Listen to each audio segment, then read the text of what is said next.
लोगों से छुपाई है कि उस रात मेरे साथ क्या हुआ था और मैं कैसे जली थी। मेरा घर लखनऊ के पास हरदोई जिले में था। मेरे दो भाई थे, राजा हिरण्याक्ष और राजा हिरण्यकश्यप। मेरे बड़े भाई राजा हिरण्याक्ष ने आर्यों द्वारा कब्जा की हुई संपूर्ण भूमि को जीतकर अपने कब्जे में कर लिया था। यहीं से आर्यों ने अपनी दुश्मनी का षड्यंत्र रचना शुरू किया। मेरे भाई हिरण्याक्ष को विष्णु नामक आर्य राजा ने धोखे से मार डाला था, जिसकी वजह से मेरे छोटे भाई राजा हिरण्यकश्यप ने अपने भाई के हत्यारे विष्णु की पूजा पर प्रतिबंध लगा दिया था। लेकिन हिरण्यकश्यप के पुत्र प्रहलाद को विष्णु ने नारद नामक आर्य से जासूसी कराकर उसे गुमराह किया और अपने झांसे में लेकर घर में फूट डलवा दिया।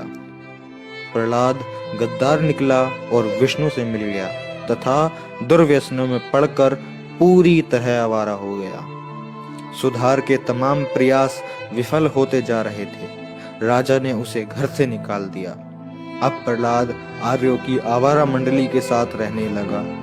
अब अव्वल नंबर का शराबी और आवारा बन गया था, परंतु मेरा स्नेह अपने भतीजे प्रहलाद के प्रति बना ही रहा।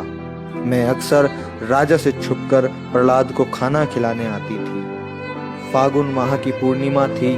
मेरा विवाह तय हो चुका था। फागुन पूर्णिमा के दिन ही मेरी बारात आने वाली थी।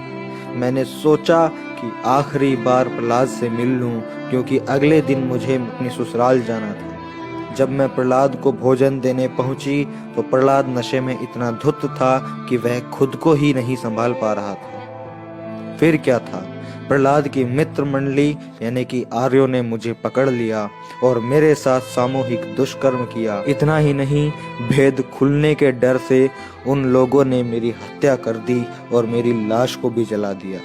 जब दूसरे दिन मेरे भाई राजा हिरण्यकश्यप को यह बात पता चली तो उन्होंने मेरे बलात्कारी हत्यारों को पकड़ लिया और उनके माथे पर तलवार की नोक से आवीर लिख दिया, अर्थात ए वीर अर्थात कायर लिखवाकर उनके मुख पर कालिख पोतकर जूते चप्पल की माला पहनाकर पूरे राज्य में जुलूस निकलवाया।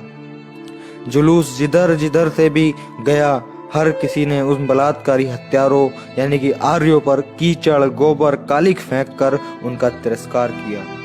परंतु इन झूठे फरेबी मक्कार पाखंडी आर्यों ने मेरी इस शहादत की सच्चाई को छुपाकर होलिका दहन के रूप में एक त्योहार बना दिया है और आप लोग अपनी अज्ञानतावश इसके झांसे में आकर अपनी ही अनार्य बहन होलिका को हर साल जलाकर दूसरे दिन नशे में धुत होकर एक दूसरे को कीचड़ गोबर रंग लगाकर खुशियां मनाते हो।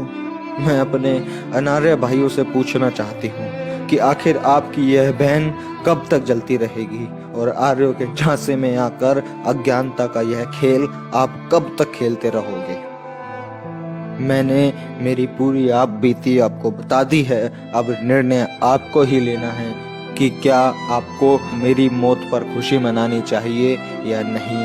अगर आपको जरा परवाह नहीं है अपनी बहन की तो शौक से खुशियां मनाइए। दोस्तों, मैं प्रशांत बोध, मैंने आपको पूरी होलिका की सच्चाई बताई है।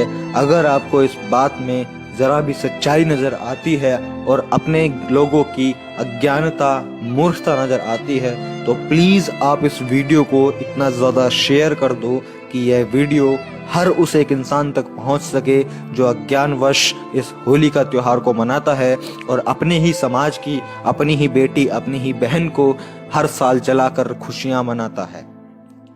मैं मिलता हूं आपसे अगली